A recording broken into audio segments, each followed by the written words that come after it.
चुप सौ सुख। एक जमींदार था। एक उसकी घरवाली थी। घर में दो जन ही रहते थे। जमींदार खेत में काम करता था और उसकी पत्नी घर का काम करती थी। पति पत्नी दोनों ही गर्म स्वभाव के थे। थोड़ी थोड़ी बात पर दोनों में ठन जाती थी। कभी कभी तो घरवाली का बनाया खाना भी बेकार हो जाता था। एक दिन घरवाली अपनी रिश्तेदारी में गई। वहां उसे एक बुजुर्ग औरत मिली। बातों बातों में जमींदार की घरवाली ने बुजुर्ग औरत को बताया कि मेरे घरवाले का मिजाज बहुत चिड़चिड़ा है।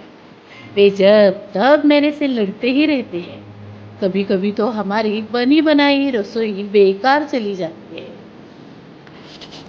बुजुर्ग महिला ने कहा, यह कोई बड़ी बात नहीं है। ऐसा तो हर घर में होता रहता है।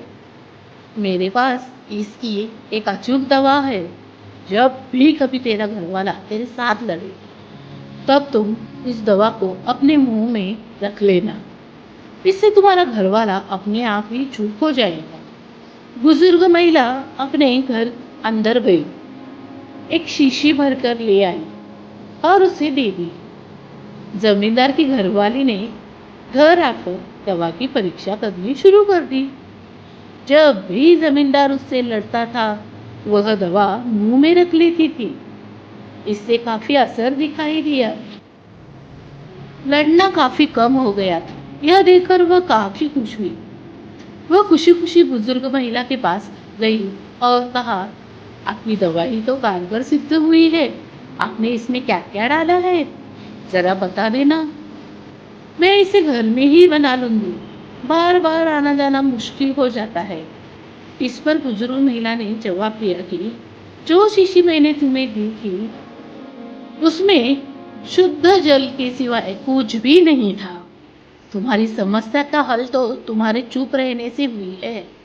जब तुम दवा यानी कि पानी को मुंह में भर लेती थी, तो तुम बोल नहीं सकती थी।